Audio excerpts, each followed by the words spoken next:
So it's really early, the 2nd of January 2024. Not very far into our New Year's resolutions, but we're keeping up the momentum. This year, obviously, I'm doing dry January. Now, already I've noticed that sleeping has been broken for the first 2 nights, which I don't normally experience. Maybe it's because my mind is focused on the fact that I've given something up. But I have noticed I've woken up this morning feeling quite refreshed and very early, way before my alarm clock. So that's maybe a positive. So this morning I've been sitting down. On the 1st of January, I took my weight and I took all my stats, and my body age is currently sitting at 34, which is still very good considering I'm a 42-year-old man. But I wanted to get lower. So my objective before my birthday is to get my body age down to 31 or lower. So there's a few things I'm going to have to do. First thing I'm going to have to do is I'm going to have to get my weight down from 88 to about 81 or 80. That generally will change everything else. So I've spent a lot of time watching Gary Brecker's content lately. He seems to be the most popular guy at the moment online, and he does seem to have a lot of good content. So this morning I've booked myself in for a DNA methylation panel. Obviously in the UK we can't get Gary Brecker's, but I did find a company in the UK that advertises that they do the same thing as Gary Brecker. It is quite pricey. It was £365 for the written report, and if you wanted a telephone call and the written report, it would have been closer to £400. I just went for the written report. So I should get my mouth swab in the mail. I should do my mouth swab until 5 weeks after they receive the sample. I should get my written report on what vitamins my body can process and what vitamins my body can't process because of my genetic structure. And that will allow me to work out what sort of multivitamins or what sort of vitamins I need to take to supplement my body. My next major focus for the year is fasting. So I've done fasting on and off for the last 5 years. I'm starting off with a 16-hour fast and an 8-hour eating window, with a 24-hour water-only fast every week. And every month I'll increase it to do at least one longer fast. And I build myself up from 24 hours to 120 hours right before my birthday, which is a 5-day water-only fast. It does sound daunting, however, I have done this many times before, and once you get your mind into it, the first 3 days is hard because you're battling your appetite. But once you finish, once your body's used up all its ghrelin and it's got used to it, the next days are actually relatively simple. I find that fasting really does help me not only lose weight, but also change my habits, because I find that I tend to go off sugar and I tend to go off the unhealthier foods, and it's a weird thing. And as I fast, I tend to crave the foods that I love, and luckily for me, the foods that I love are relatively healthy. It's the beginning of the year, and health obviously is always a big one that you think about. And I'm trying not to put too much pressure on myself to turn this year into something that it's not. Yeah, my goal for this year is to really just focus on the few things in life that I know I can do better. I'm not trying to reinvent the wheel. I'm not trying to change the world. I'm just trying to do the little things that I know I can do better. See where it takes me. Last year, I was really focused on developing my intellect and my knowledge and trying to change myself in a way that I would be less affected by the world. This year I'm going to continue that, but at a slower pace, because I think the race is longer than we think. Especially if you take care of your health and your well-being. I think we don't realize how much time we actually have. And we tell ourselves that life is short, but life is actually really long. Life is long enough. 80, 90, 100 years is a reasonable expectation for somebody who looks after their health. And I'm not talking about being unhealthy at 80. I'm talking about being a sprightly 80. You see those 80-year-olds that still have their spark of life. That's what you should be aiming for. I think the secret is to stop doing the things we know that are bad for us. Over the month, as I pick up something else, I'm going to be trying different things. The more things I try, hopefully the more things I stick at. And the idea is I want to build it like a foundation. Start off slowly, just work on what I usually work on, and then just incorporate one little thing at a time. The hard thing about life these days is you don't know what's bullshit and what's real. So you can only really go on how you feel. We need to give things time so that we can see if we can feel a change. And at the same time, there's sometimes subtle changes that we might not necessarily notice. But if you keep building the foundation and you try new things and one thing after another, hopefully you'll start to see bigger and bigger results. I am no athlete. I don't have time to be an athlete. And I also don't have the interest in being an athlete. But I do have an interest in longevity. And I have a strong motivator to keep my mind focused on that objective. So the objective this year is to get those basics right and to try and have fun while I do it, because life is quite serious. Let's be honest. We have to try and find the positives in life and not take everything too seriously. I'm an extremely serious individual. My entire life evolves around my plans, what I'm planning to do, where I want to get to. I'm a driven individual, but not driven in the sense where I want to accumulate a massive amount of wealth. I'm not like that. I try and keep my life as simple as I possibly can, because simple leads to reduced stress, reduced anxiety.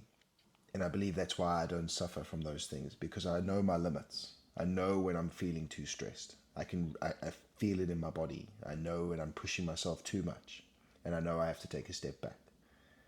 And I think a lot of people don't know themselves, or they get themselves into a position where they financially can't take a step back because they've bought too much stuff on credit, or they have too many outgoings every month, or they have that social anxiety where they have to show everybody how well they're doing. I'm quite happy just to live in my own lane. And you might think, well, you make these TikToks so you obviously want to show the world. I make these TikToks so that my son one day, when he will listen, will see these and realize that it's okay not to know all the answers. It's okay to just be yourself, because people don't care. Everybody's living in their own lives and pushing their own lane, and the only people that aren't living their own lives are worried about what other people are doing. And that's my biggest bit of advice that I could give to any child or any young person, is you worry too much about what your peers are thinking or doing when you should be focusing on what you're doing. You know, if you like something or you find something enjoyable, you do it, regardless of whether your friends find it enjoyable, because friends come and go. Over the years now, I've had many friends that I've had for short periods of times while we've had a common interest. As you evolve as a person, the people around you don't necessarily evolve at the same speed as you.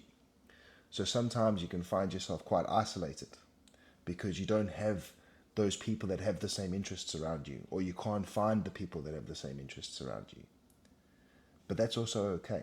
As long as you're comfortable with who you are and you've been living your life, you tend to find you don't need a lot of people. You know, I have a very small network of people in my life, and it's more than enough for me. I often find that I have to take time out from dealing with people because it's too much. And I have a fraction of the friends that some of my other friends have.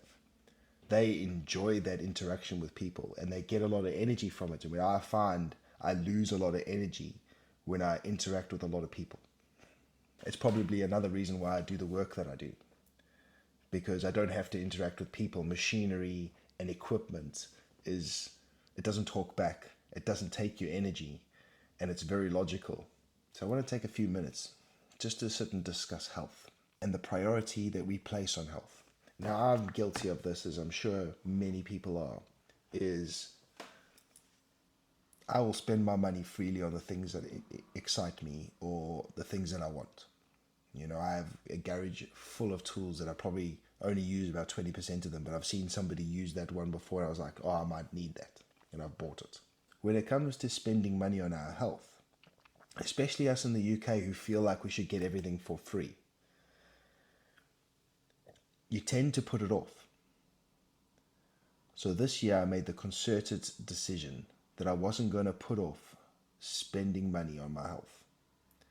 I was going to pay for all my health screening. I was going to pay to learn as much as I possibly can about my body and what it needs in order for it to be as healthy and as strong as I want it to be. For me, I have, Sovereign Health, so that does cover some of the stuff that I will be doing over the year, but it doesn't cover everything. But it's getting the mindset of spending money on your health. Doing these health screenings, doing these health checks. We'll all spend money on going to the gym every month. We'll all spend money on our phone contracts. Some people spend, more than £50 a month on a phone contract. But if you said, oh, have you done a blood test for 120 quid to see, how your blood sugars react over 6 months? People will look at you and go, well, what a waste of money. We need to change the way we think about health.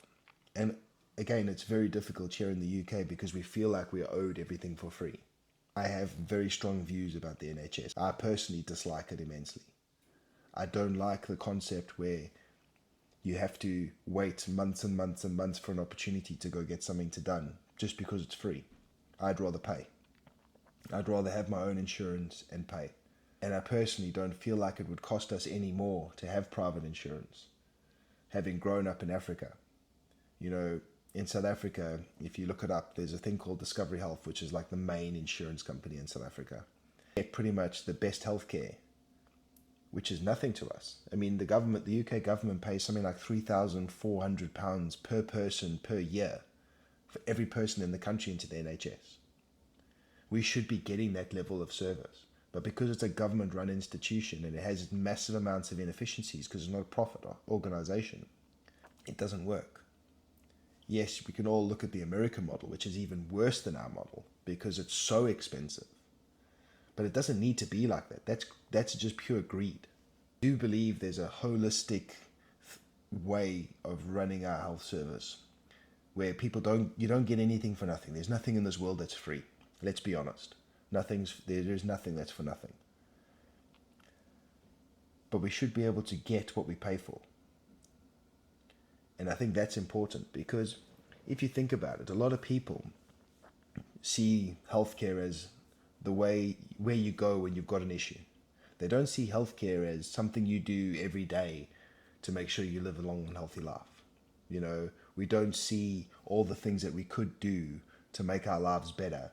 The major issues don't really have a financial connotation for us because we get it all for free. The issues that we get from eating too much sugar, for example. Over our lives, we just consume and consume and consume sugar. We never change our diet. We get these spikes. We don't check our blood sugars. We don't see our body deteriorating. But then all of a sudden our body does, and we go to the doctors with our symptoms. And the doctor prescribes us metformin or whatever diabetic drug that they prescribe. And we live on that for the rest of our lives. But we don't change the issue that caused that because we've got a pill. This magic pill solves that problem. Happy days. We as a world, as a people, know we could solve these problems without taking the drugs. The drugs should be expensive. They should be expensive, especially drugs that are avoidable because of lifestyle decisions. And then people can decide, is this drinking of this Coke really worth it? And again, and this is one of my biggest things in the world, I'm a massive Coke drinker. I love Coke. And I have many, many, many times tried to give up Coke. And after about a month or 2 months, I always go back to it. I know it's bad for me. I absolutely do. And I try my best to be good in every area that I possibly can. But I always, if I'm in a restaurant or if I'm out in the garage and I'm thirsty, I'll always grab a Coke. I don't grab a Coke Zero because I don't want it. I want Coke. And I know it's bad for me, yet I still do it.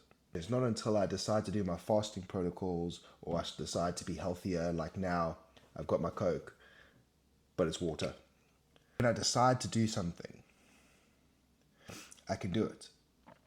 But how long I can do it for is always the question. Luckily, I do it for long periods of time, and I am pretty healthy. And I don't have any ailments. I don't go and see the doctor regularly for any issues. If you didn't pay attention and you didn't make little changes in your life, you wouldn't get there. So I think ownership of our health system is important. And as long as it's free, nobody's going to take that ownership. So personally, when people talk about privatizing the NHS, as long as we're not following the American model and we're following, the South African model, I'm quite comfortable with that. Because yes, it'll be more cost for our employers because they'll probably have to end up paying half our insurance as part of our package. It'll be better for all of us. At the moment, you can't even get a dentist easily. You should be able to ring and book appointment within a week. You shouldn't have to book an appointment 2 months in advance. And the dentists are all private now anyway, so it's not even part of your NHS. for most of us anyway. I mean, there's a select few that still have an NHS dentist, but most people you can't even get an NHS dentist. So you have to go and buy another insurance package so you can have your private dentist, but you don't get any discount from your NHS contributions. As a parent, you worry continuously about your children getting getting toothache and that, because you don't know how long it's going to be before you can get them into the dentist. I would like to see the whole thing reformed. And I know it's not very popular with people, and I'll probably get into a lot of negativity for saying that stuff, but that's what I truly believe. And I'm entitled to my belief. Well, from my experience, the private health companies understand that if people look after themselves, they don't spend money at the hospital, which saves them money because then they get their contributions. So they give you incentives to live a healthier life. They also pay for you to have your screening and to have those types of things so you can make those good decisions. Whereas in a government-run system like the NHS, you don't get that option because it's not cost-effective for them to screen everybody, because people don't generally do it. People want to. I mean, all these private companies that are popped up, people are paying for this. People are taking ownership and control of their own health. It's like me and they want to live a long time, or they want to stay out of hospital. My mother-in-law got really sick a few months back, and it was ridiculous. The organization and how the hospital was run was just bureaucratic and a waste of money. And this is our money, the taxpayers' money. And I'm no business expert or guru, but there must be people out there that can solve the issue. Yeah, it's going to cost money, and yeah, things are going to change, and maybe people aren't going to get as much as they wanted for free. But life isn't free. We've built that society where nothing is free. When things are free, you're not getting the best. Same with education. But I'm not going to start on education today. So what I think we need to do is we need to start focusing on the things we know. Changing the little things that we can change. Taking a step in the right direction every day. It's the beginning of the year. Start your New Year's resolutions focused on your health. And try keep it up as long as you can. Every day, my goal is to improve my health this year. This year, health is one of the most important things on my list. Maybe it's because as we get older, we start appreciating our health a bit more. We see people around us not so healthy. Our friends have got more ailments than we know, or people around us that we love have got more ailments, or even just sort of act like they're 20 years older than they are. They can't bend down and touch their toes, or they can't pick stuff up off the floor, or they're always hurting themselves. We need to take ownership of our health, because that is all an accumulation of not doing the little things over time. This is the objective. You put yourself out there and you try your best every day. And there's going to be days where you fail. Well, mindlessly put a Coke to my lips because I've just walked past the machine, it was there, I bought it and I drank it. And before I even realized it's already in my mouth. Those days will happen. I read this brilliant book called The Chimp Paradox. I've read it about 5 times now. It's one of the best books I've ever read. And he talks about, the chimp brain, the human brain, and your computer brain. And your chimp brain and your human brain fight to control the computer. So your computer just does your random things. You're breathing, when you're driving and you forget what you're doing. That's your computer brain taking over. You're still aware, you're still checking everything, but your computer's doing all that stuff. It's the same as your negative reactions. Your computer gets these things called gremlins, which are your negative default reactions. And they're very hard to get out. They're always there. And you've got to continuously work to reprogram yourself. But your chimp always wants what your chimp wants. So I can go on diet for 3, 4, 5 weeks, let's say. But eventually my chimp is going to get fed up and he's going to be like, I want sugar, or I want this, or I want that, and you're not giving it to me. So I'm just going to go and get it and I'll take control. And that's, your self-control. The secret is to make deals with your chimp. If I get to this point, we can do this. Like I personally love Wagamama's. It's one of my favorite restaurants. And there's one that's just opened up close to my house. I'm not doing any takeaways or eating out in January because we're all trying to be a bit healthier. So I've said, right, end of January, my son's birthday is early Feb, we'll go to Wagamama's. And then I've got something to look forward to. And when I go to Wagamama's, there'll definitely be a Coke on my table. I ain't drinking no water.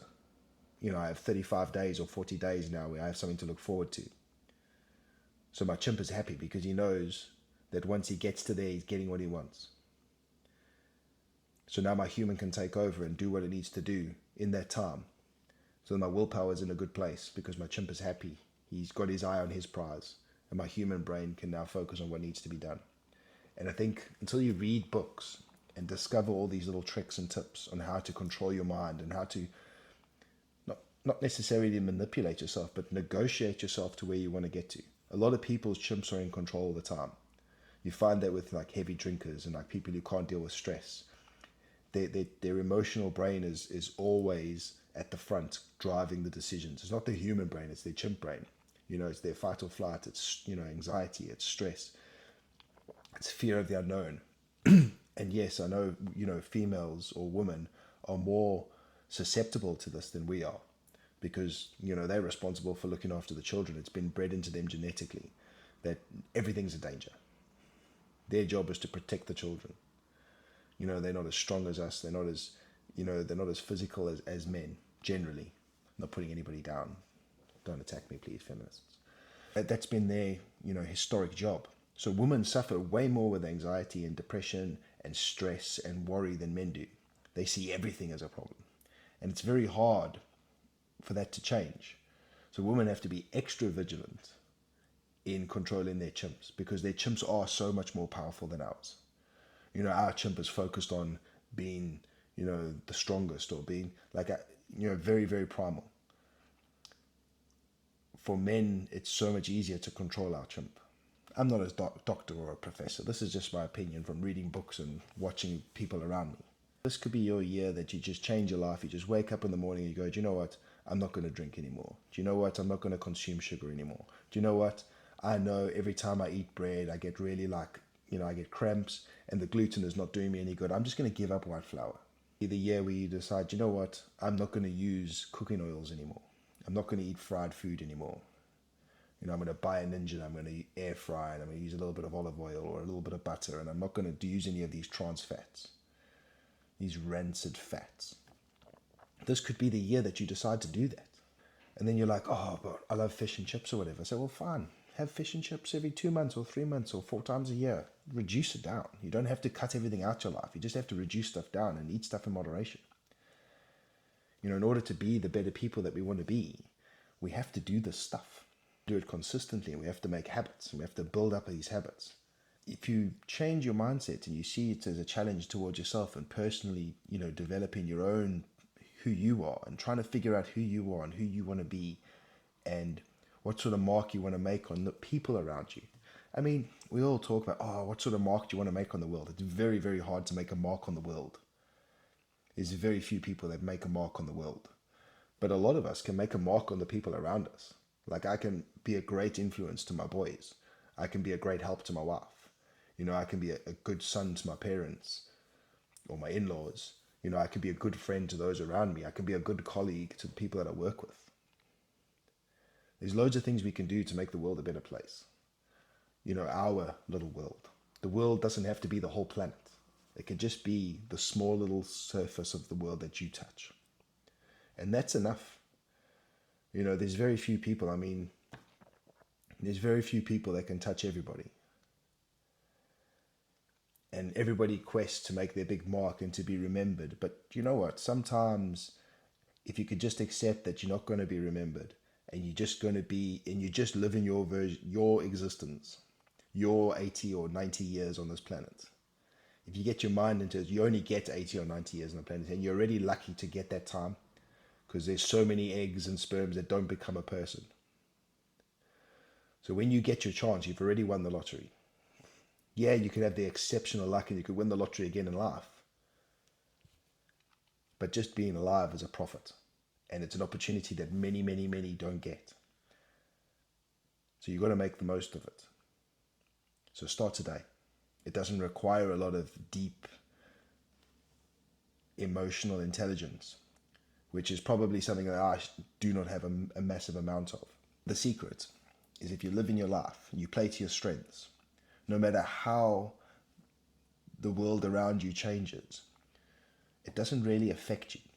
I think because we are so connected with each other now, we get to see everybody's good points or everybody's bad points, or we get to hear about everything.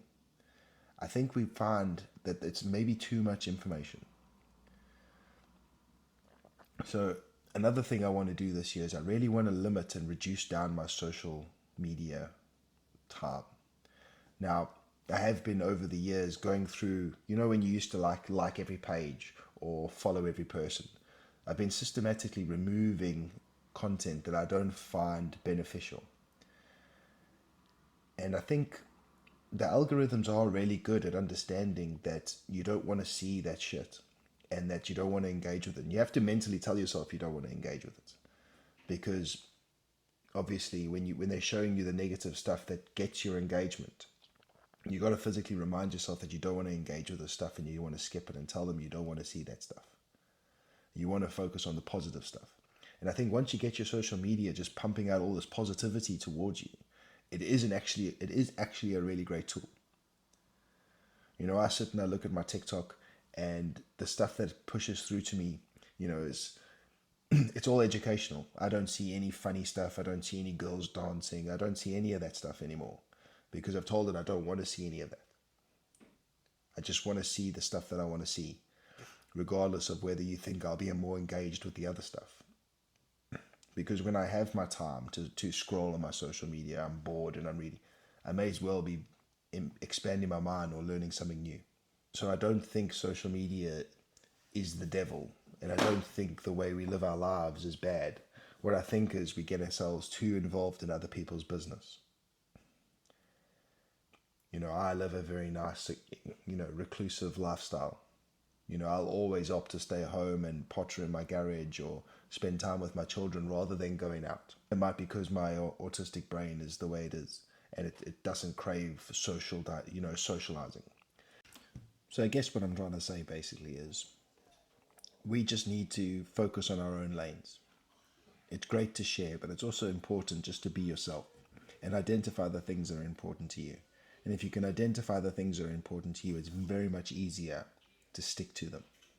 If you're doing stuff because other people are doing it, if you're doing stuff to impress others, it's very easy to lose interest because it doesn't pull on your heartstrings.